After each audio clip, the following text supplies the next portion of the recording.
Hello, everybody, and welcome to Viking Sports News. My name is Chris Gonzalez. And I'm Kieran Vossen.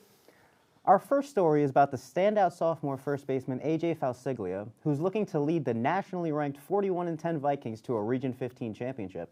Here's what he had to say to our reporter, Mike Manganello. Good afternoon, everyone. Today I'm here with starting first baseman of the baseball team, Anthony Falsiglia. How you doing? How are we today? Good, how are you?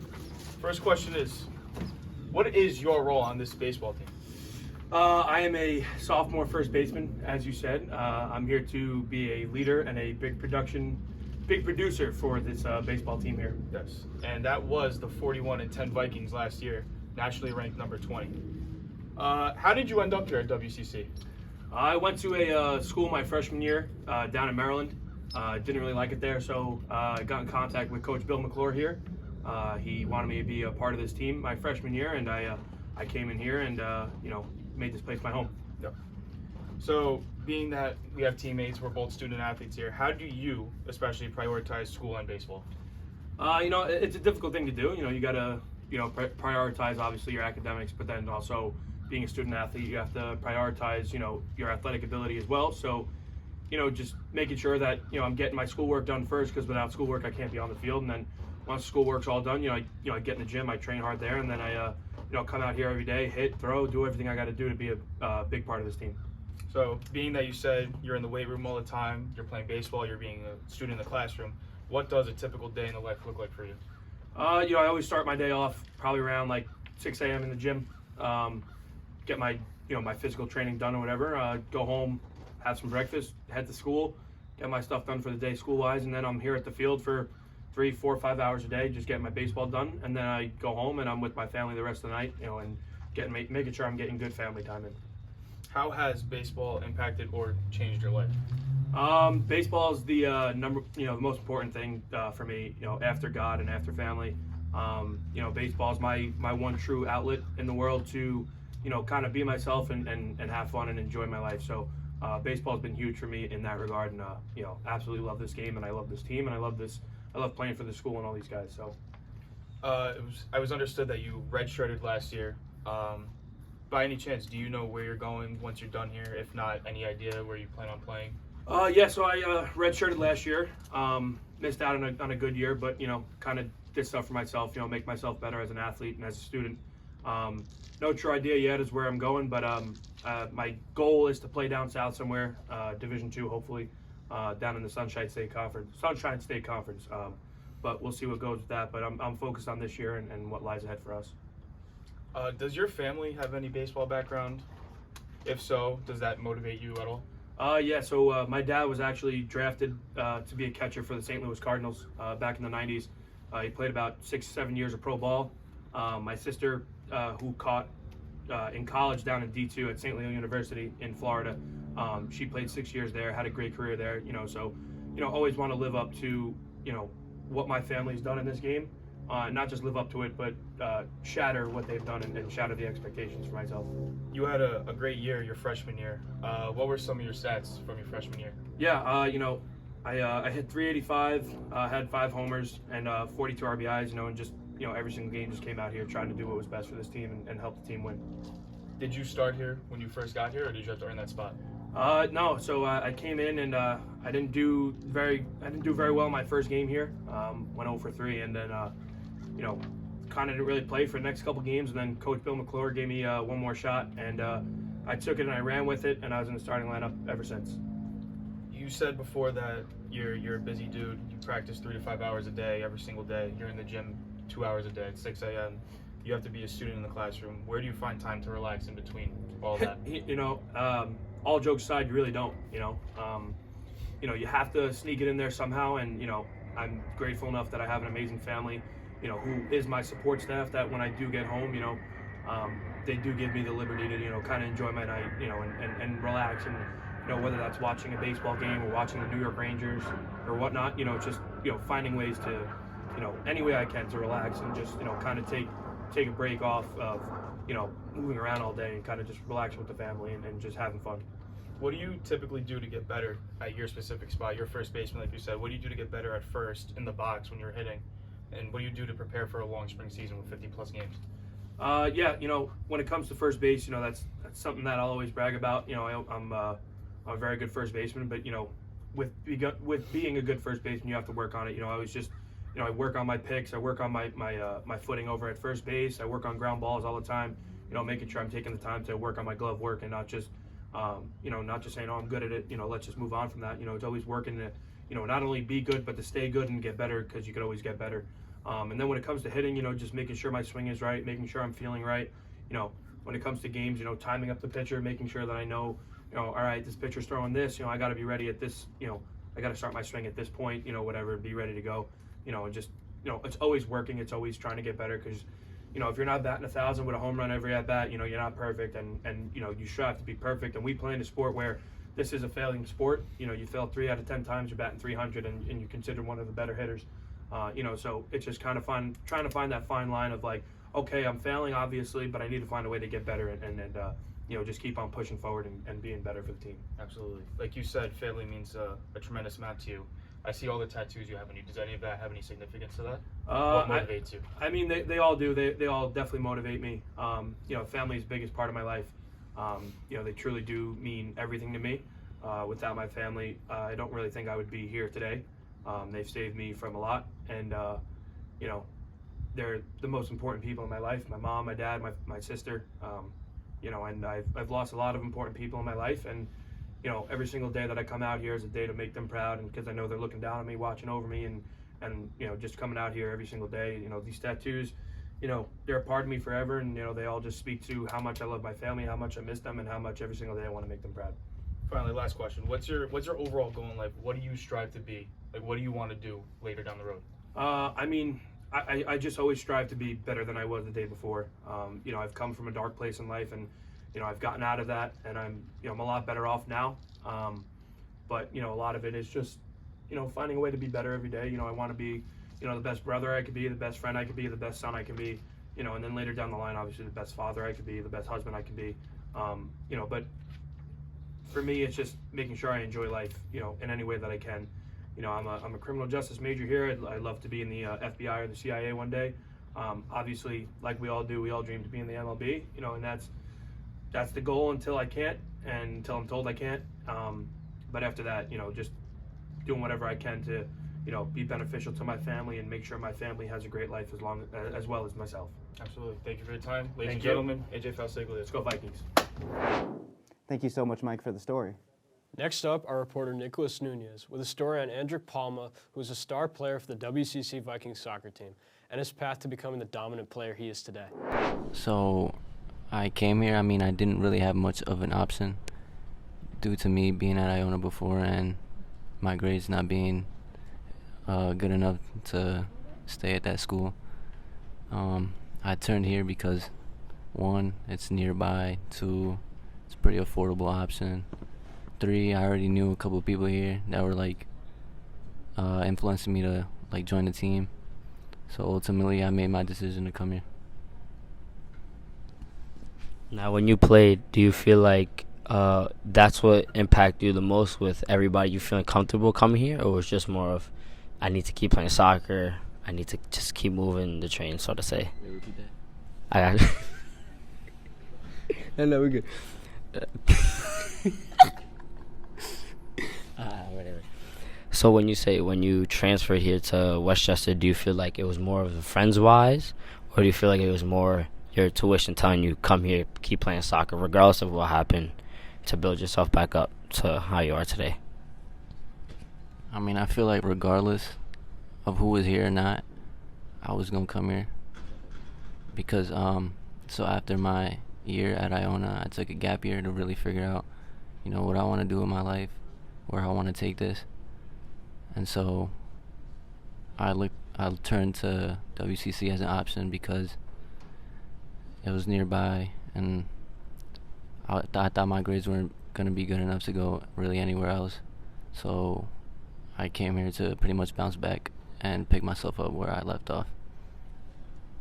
Now, going back to the situation, you were at Iona, obviously struggling, stuff like that. Can you give us a little more depth of how what was going on around that time, how you tried to maintain, but you knew it was hard, so? So because of the pandemic, all my classes were online, and that's just not an environment that I can thrive on.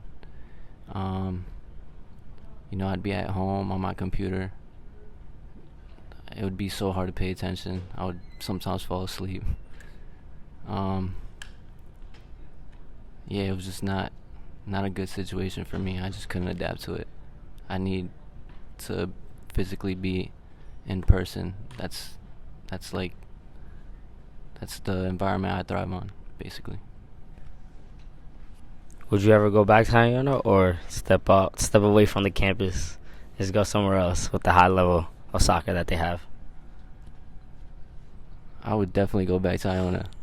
I would love to go back. They told me I could go back once I picked up my grades, and so that's what I'm here to do, pick myself back up, hopefully go back. But if it doesn't work out, there's always other options. I'm looking at many schools. Yeah. Now, one last question. One thing you would always keep yourself, reminding yourself what to hold yourself for, as in, like, just stay up, look up. What would you tell yourself all the time? Honestly, I would just say, just keep working hard, just keep chasing your dreams. That's what I live by. Every day I aim to be a better me, always looking to improve. And yeah. Your reporter, Nikki Splash, Andrew Palma, out. Thank you, Nick, for that interesting piece. After a disappointing end this last season, I was able to have a sit-down interview with Vikings catcher Mike Manganello to speak on how truly special this team was and his excitement for next season. Okay, I am here today with Vikings catcher, sophomore Mike Manganello. We're here to talk about, everything that went on last season, how you took a really big step up from your rookie season, really came into your role as a catcher. Going from a 200 hitter, and not a lot of starts, but going from a 200 hitter to a 264 hitter, and against the conference, you were amazing, 317, 930 OPS. You really showed up in those big conference games. Going into next season, how do you think that you personally can improve on what is already pretty good numbers? Well, just going back to my freshman year, I actually was hurt most of the year with an elbow injury. So once I did get the playing time I was in, it wasn't good because you got to get hot. So you're going in really cold. And again, especially as a catcher, exactly, you got to get used to the guys you're And being that I was also a transfer, I didn't know any of our pitchers. I wasn't sure what these guys throw, where they locate, etc. Right? Trying to improve for next season, I'm one of the few guys that shows up an hour and a half early to everything. Games, I always get my tee work done. It was a lot of hard work. Probably midway season, I was around 140 on my batting average. And I'm not a guy who likes to check stats in season because I think it gets too mental at one point. You get in your own head, yeah. Exactly. There was one time we were setting up the field for batting practice before a game, and we just played WestCon, and in their dugout, they had the sheet of all the stats on our team. So I got nosy and checked my stats, and I was like, this is awful. I got to fix something. Ever since that moment, me and the starting center fielder on our team, Mike Kokovic, we hit every day an hour early before everyone. And he really is one of the guys who got me right. And he's the reason why I made that jump start to being one of the best hot hitters towards the end of the season. I'm very thankful for him because without him, I don't know if I'd still be playing today or where I'd be right now. I was going to say big turnaround from 140 to 260 over a shortened season. When you think baseball, you think really long seasons, but you only got 50 games, so that's an insane turnaround. Well, what called you to be a catcher? Is that a position that you've always played, coming up? Well, actually, starting out my baseball experience, I probably played t-ball when I was 4 years old. I was always an infielder. In Little League, you play outfield, you play every position, but there was always that position where no one wanted to play, and that was catcher. So, I was one of those kids who wanted the ball every play. So I said to my dad, I was like, why don't we try this? And he actually wasn't on board with it at the time. But I was like, let's give it a shot. You never know what's going to happen. I remember I tried catching at one point before I actually made the transition. Didn't go well at all. But then I really worked at it. My dad bought me catcher's gear for my, I think, 7th birthday, along with my first catcher's glove. I remember it was a Wilson's catcher's glove. And ever since then, I really stuck with it. I did lessons on the side, all that stuff, and I became really one of the best catchers at my age group. I was going to say, I got a chance to look at your stats over the season, and, starters when you were catching were 23-5. That is amazing for any catcher, especially for somebody so young. Going into next season, is there anybody on the team that you know of that you're really thinking can take that next step? 100%. AJ Falsiglia, he's definitely one of the leaders on this team. For starters, we played high school ball together, so I've known him for quite some time. We both went to different colleges out of high school, but we both transferred in not knowing that we were going to be here again. We met here at the first practice in the winter, and we were like dumbfounded. It was unreal. I played with him freshman year. He redshirted his sophomore season, so he wasn't with us last year.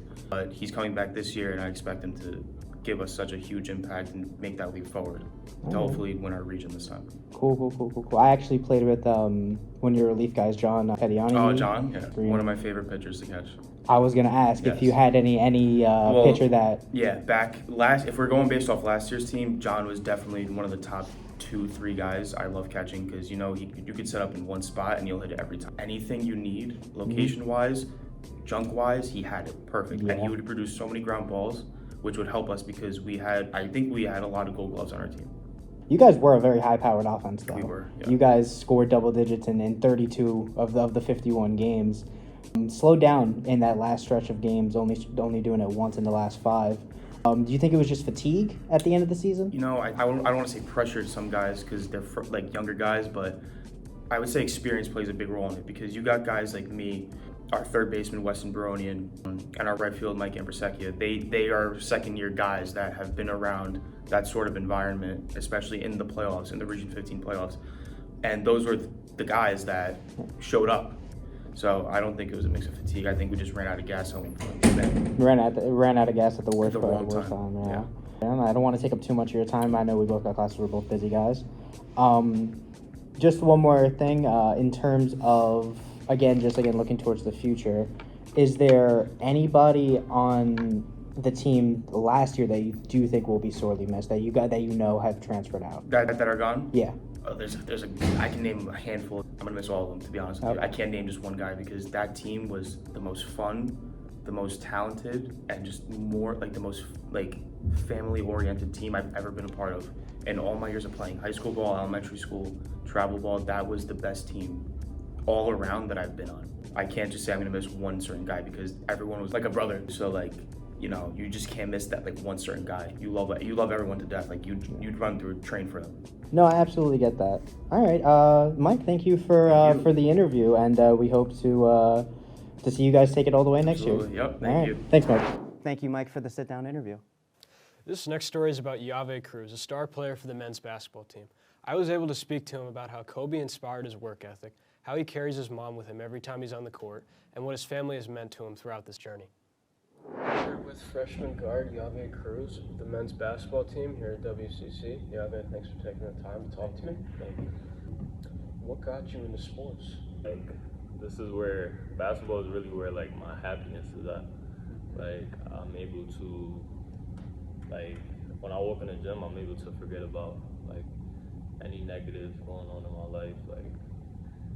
This is the best distraction I've found growing up. I come in here and just have fun and just forget about everything else, really. Yeah, so I saw in your bio that you want to be a professional basketball player. Right.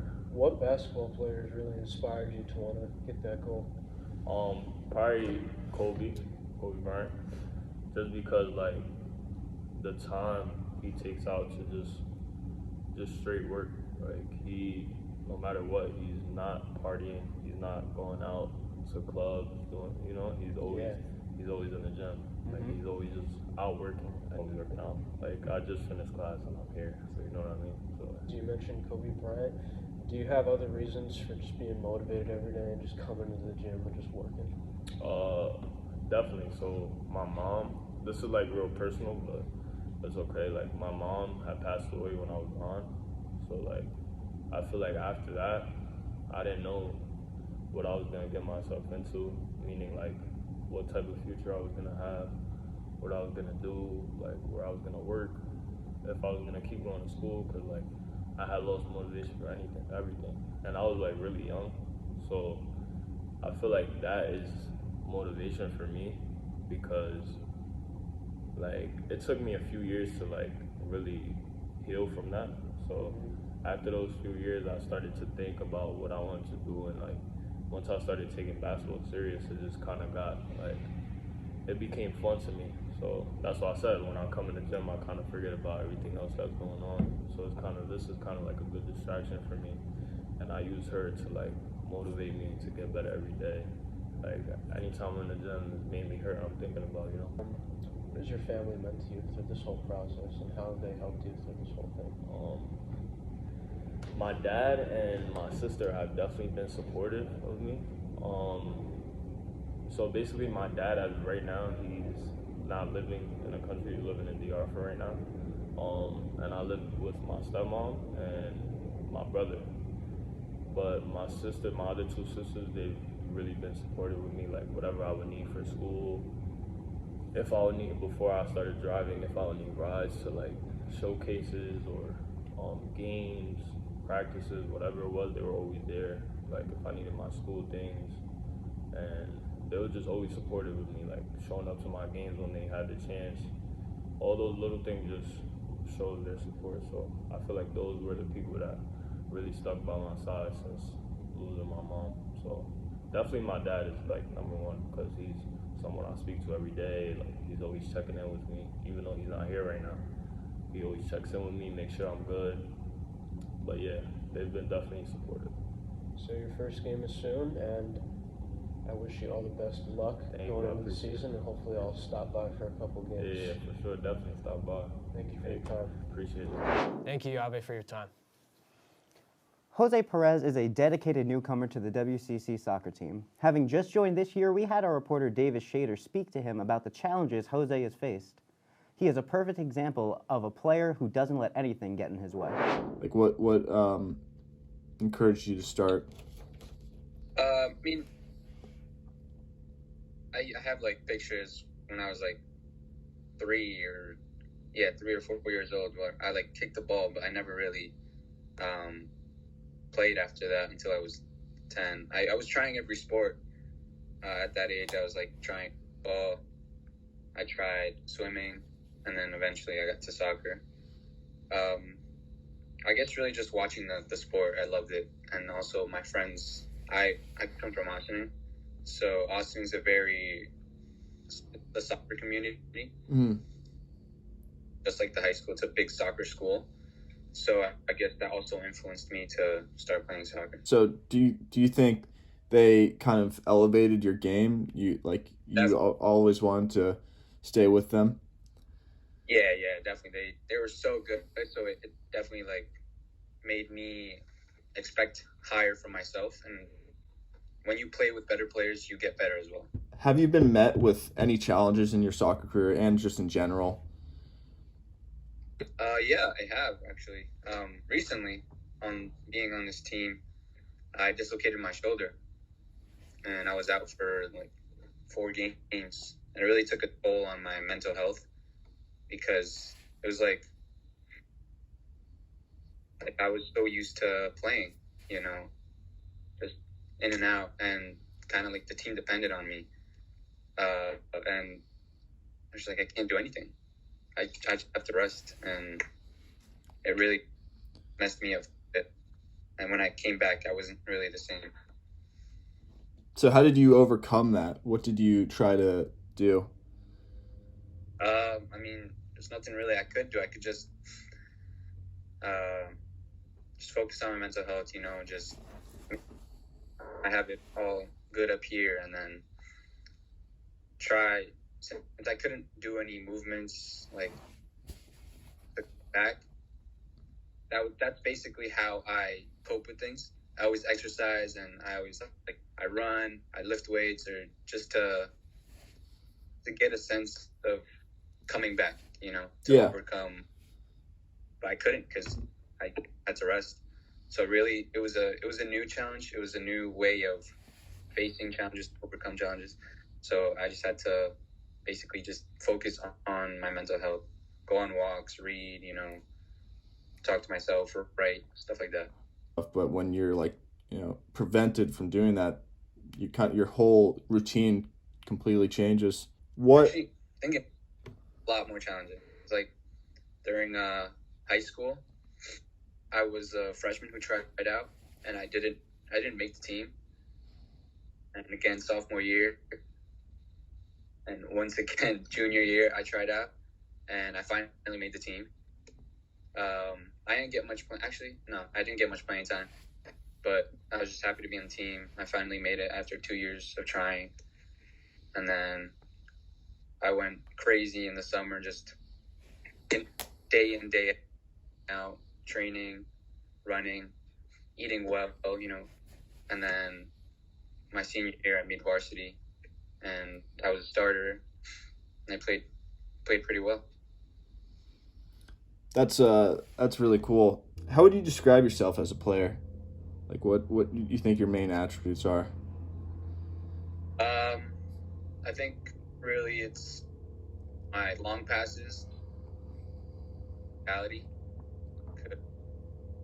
I'm not the fastest player. I might not even like best player touch, but I do defend pretty well. I put my body in. I give everything I got. So I put my body in line. I mean, that's how I dislocated my shoulder. I just get big, body them off the ball. I mean, that's all you want as like as a coach. I think it's like a player who, is gritty, who works hard. I would take that over, other players any day of the week. I kind of wanted to go back to you're saying, you didn't make your high school team your freshman and sophomore year. How did you stay motivated to, keep going and, work hard for your junior and senior year soccer? I mean, I failed, so it was like, dang, I don't want to be a failure. I want to make that team. And like failing twice, I was like, wow, like I didn't take that. Damn, I'm not good enough. It's like I have to be better. I have to try more. I'm just gonna keep trying, and I did. Those off season, I trained my hardest, played everywhere, just did everything I could to get better. A very inspiring story. Coming up next, our reporter Alan Coit got a chance to talk to Nicholas Nunez, who was the starting WCC Vikings goalkeeper, and now he got into the starting role. I think it was 2 days before our first game. That's when I put. That's when you put the jersey on? Yeah, that's when I put. I asked coach because the goalie would come in. That's when I asked him. I was like, "Oh, can I get the catch off?" He said, whatever, might as well because we had nothing to lose. And I put it on, and I was like, he wasn't surprised, but he was like, "Might as well." And that's when it took off from there. And last year it was actually good because the first game we lost 2-0. But it wasn't like it was like bangers, like they like score like I'm talking about like 30 yards out. Like it's not no one's stopping. Exactly. Yeah. But I think it was 11 saves. 11 saves? First game as a keeper? Yeah. That's good. And then from there, that's when I liked it. And I was like, yeah, I like it more. So would you say like being a goalie like changed your perspective? Like you were like, damn, like I should have done this the whole time? Yeah. You think so? I do regret not playing goalie earlier because there's a lot. You know what's crazy? There's a lot of time where we needed and obviously when you grow up, there's a lot of teams and stuff. Yeah. So there was a lot of time. Like high school, 3 years ago now, we were in sectionals, semifinals, and our goalie got hit right in the face, and we needed a goalie at that time because nobody likes playing goalie. Nobody. So our goalie, the ref, you know how the ref sometimes is being. He was bad, so he took him out and we needed somebody. So at that point, we're like, damn. I thought about, my dad even told me from the time, he was like, oh, be goalie. I need to. But to this day, I still regret that thing because I feel like I still have the conscience. I don't know what it is, but I have quick reflexes, so I guess that's what's wrong because I play lacrosse too. Okay. That's probably why. Oh, so you were already good with the whole body. Okay. Yeah, I was used to my body and stuff. Yeah, and that's when as the season for college went on.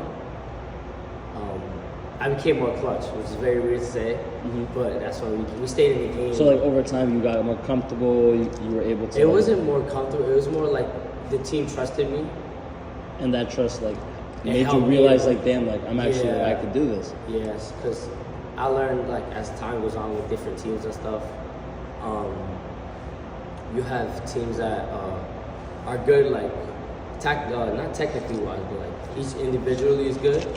And then when it comes to game time, it's like a shit show. I get it. Like sometimes, like on paper it looks good, but then sometimes it just doesn't. Yeah. And that's just how it is because there's teams like that. But then sometimes it doesn't look good on paper and you guys play well. And it hurts too because we're good. Thank you, Alan, for that insightful piece.